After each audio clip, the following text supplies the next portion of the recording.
رسول الله. Assalamu alaikum wa rahmatullahi wa barakatuh. Iniciamos em nome de Allah subhanahu wa ta'ala.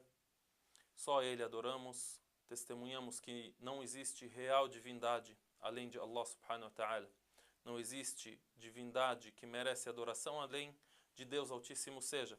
E testemunhamos que Muhammad é seu servo e mensageiro enviado como misericórdia para toda a humanidade. E rogamos a paz e as bênçãos de Deus Altíssimo seja ao profeta Muhammad sallallahu alaihi wasallam. Há um episódio que ocorreu antes do nascimento do profeta Muhammad sallallahu alaihi wasallam que diz respeito ao seu nascimento. Ocorreu com o seu pai Abdullah. O seu pai se chamava Abdullah e é um episódio importante que foi citado por muitos historiadores que citaram a vida do profeta, que a paz de Deus esteja com ele. A vida do profeta Muhammad, que a paz de Deus esteja com ele. Muitos historiadores também não citaram esse episódio e não o autenticam. Porém, é um episódio que nos revela também parte daquilo que as sociedades em geral viviam naquela época antes do envio do profeta Muhammad, que a paz de Deus esteja com ele. Porque nós temos uma situação geral que envolve a situação política, a situação econômica, a situação social, a situação religiosa. Então, temos, por exemplo, na política, temos o Império Romano e o Império Persa como as duas grandes potências na época, que influenciavam todas as outras partes do mundo conhecidas na época. E aí temos os árabes, e essa região de Meca e outras regiões dos árabes sob o domínio desses dois impérios. Ou sob o domínio ou sob uma influência muito grande.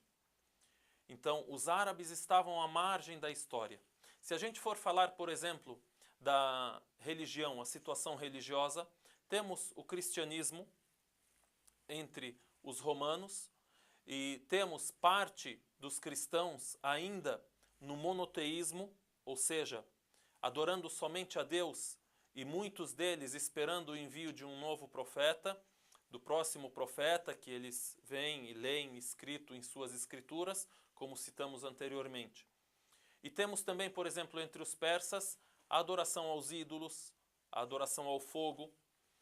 E os árabes, eles eram idólatras, politeístas, pagãos, ou seja, eles adoravam a vários ídolos. Porém, ainda tinham o que a gente pode chamar de marcas ou resquícios do monoteísmo, que foi deixado por Abraão e por Ismael. Então, ainda havia alguns monoteístas entre eles, porém muito poucos e de pouquíssima influência na região e pouquíssima influência entre o seu povo, dentro do povo onde eles viviam. Creio que citamos alguns nomes, como Waraqah ibn Nawfal, que ouviu do profeta Muhammad sallallahu alaihi wasallam quando ele recebeu a revelação, e esse episódio irá ser citado mais adiante, se Deus quiser. Temos outros nomes também, como Zayd ibn Amr ibn Zayd ibn Nufail e assim por diante. Então, esse episódio que vamos citar agora nos revela algo do que aquele povo vivia. Vamos ver um de seus costumes e como eles tratavam os ídolos. O avô do profeta Muhammad sallallahu alaihi wasallam, chamado Abdul Muttalib, era um líder renomado, era um líder da tribo de Quraysh, era uma pessoa conhecida em Quraysh, em Meca, e certo dia ele fez uma promessa. E essa promessa era a seguinte: se Deus der para ele 10 filhos homens, ele irá sacrificar um deles. Ou seja, irá degolar um deles e sacrificá-lo aos ídolos. Ou seja, é um costume errado. E é uma idolatria fazer isso. Então, é algo errado que aconteceu. Não significa, se estamos contando essa história, que faz parte, por exemplo, da biografia do profeta, que a paz de Deus esteja com ele, ou que o profeta Muhammad sallallahu alaihi wasallam mais tarde irá contar essa história e irá falar sobre o que o avô dele fez com o pai dele, etc. Não. É citado na história e é um exemplo de como Deus Altíssimo seja decretou que o pai de Muhammad, que a paz de Deus esteja com ele, vivesse e sobrevivesse para que nascesse o profeta Muhammad, que a paz de Deus esteja com ele. E a razão dele fazer essa promessa foi a seguinte: ocorreu um conflito, ocorreu uma discussão e as pessoas na época, elas se fortificavam com o quê? Com os filhos, com a família. Eu tenho muitos familiares, eu tenho muitos filhos que podem me defender, que podem me sustentar e assim por diante. Então ele desejava ter filhos, muitos filhos. E Abdul Muttalib teve 10 filhos homens e 6 filhas. Ou seja, 16 filhos, 10 homens, 6 mulheres. Então quando ocorreu isso, ele teria que cumprir a promessa que ele fez. Então ele reuniu os seus filhos e falou a eles o que ele tinha feito de promessa. Eles disseram: faça o que o Senhor prometeu. Então ele fez como se fosse um sorteio dedicado aos ídolos. Colocou o nome de cada um e entrou dentro do templo, ou dentro de um local, e colocou os nomes de seus filhos perante um deus, ou uma divindade que eles tinham na época da idolatria, que se chamava Hubal. Enfim, saiu o nome de Abdullah. Foi sorteado o nome de Abdullah, o nome de um de seus filhos, que era o caçula, e era o futuro pai do profeta, que a paz de Deus esteja com ele. Porém, era o filho que ele mais amava, então ele disse: não, eu vou fazer de novo. E saía sempre o nome dele. E uma outra vez o nome dele. E as pessoas também queriam proibi-lo, impedi-lo de fazer isso. Como é que você vai matar um ser humano, matar um filho seu? Então ele disse: não, eu prometi, eu tenho que fazer. Então, um erro pagão. O que acontece? Então eles aconselham ele. As pessoas ao redor dele, como um líder da tribo e tal, dizem para ele: olha, vá até tal mulher, que é uma mulher vidente.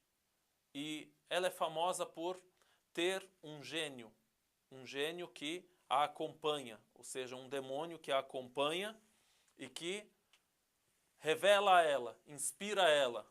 Pergunte a ela o que você deve fazer. Então ele falou: tudo bem, pode ser uma solução. Ele agora está entre duas situações difíceis, entre ele ter que cumprir a promessa feita e sacrificar um filho dele aos ídolos, que para ele é uma obrigação, e entre ele perder um filho. Então agora ele vai até essa mulher e essa mulher vidente, ela diz: vem amanhã que eu te trarei a solução. Então a mulher, então vejam como os erros eles acabam por resultar em mais erros.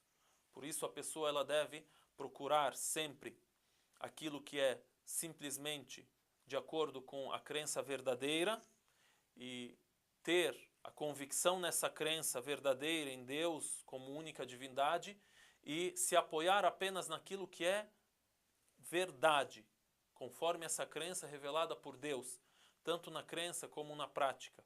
Porque o erro, ele traz um erro, ele resulta num novo erro. Agora ele foi até a vidente. Então a vidente trouxe a solução para ele. Disse para ele quanto que é a indenização de uma pessoa que foi morta injustamente lá na tribo de vocês. Eles disseram 10 camelos. Então ela disse assim: olha, você coloca nesse sorteio uma seta para 10 camelos e uma seta para o seu filho Abdullah. E você vai fazendo o sorteio, vai girando isso uma vez, duas vezes, até que essa seta dê para os camelos. Ou seja, até que o resultado seja em você pagar 10 camelos em vez de você pagar com a vida de seu filho. Então é uma boa solução, né? Então acabou que ele fez assim, então a seta sempre saía, o sorteio sempre saía para o seu filho. A primeira vez, a segunda vez, a terceira, até que se completaram 100 camelos. Então ele teve que sacrificar 100 camelos para ele não precisar cumprir essa promessa. Porém, isso conforme aquilo que ele acreditava e conforme aquilo que ele formou de ilusão e de ideia naquela época. Então assim aconteceu, ou seja, Abdullah sobreviveu. Também é narrado então, conforme esse episódio, que o profeta Muhammad sallallahu alaihi wasallam, ele é descendente de 2 que foram salvos de um sacrifício. Quem são esses 2? O primeiro foi salvo de um sacrifício que é verdadeiro, um sacrifício que é conforme o monoteísmo, um sacrifício que é conforme a revelação de Deus. Então, Muhammad, que a paz de Deus esteja com ele, é filho de 2 sacrifícios. E é da descendência de 2 pessoas que foram salvas de 2 sacrifícios. O primeiro conforme a revelação de Deus, que é o profeta Ismael. Muhammad sallallahu alaihi wasallam é descendente de Ismael, filho de Abraão, que foi ordenado por revelação de Deus a sacrificar o seu filho, e depois esse seu filho foi resgatado por um cordeiro que Deus fez descer do céu. Agora, e o outro sacrifício segundo, que aconteceu, vamos dizer entre aspas, ilegalmente. Ou seja, filho de um sacrifício, ou filho de uma pessoa que foi salva de um sacrifício, que foi uma inspiração do demônio e uma inspiração do paganismo existente na época. Por isso contamos essa história, para a gente revelar algo do que era costume daquele povo. Então, enfim, Abdullah, pai do profeta, que a paz de Deus esteja com ele, sobreviveu a isso que era uma promessa do pai dele, que era sacrificar um dos filhos dele, e esse que foi escolhido para ser sacrificado foi Abdullah, o pai do profeta, que a paz de Deus esteja com ele. Então, o avô do profeta Muhammad sallallahu alaihi wasallam, Abdul Muttalib, ficou muito feliz com essa solução que ocorreu e logo teve a esperança de poder educar esse seu filho, a quem ele mais gostava, dentre todos os outros filhos que ele tinha, mas ele gostava de Abdullah. E, posteriormente, Abdullah casou com uma mulher também de uma família renomada, chamada Amina bint Wahb.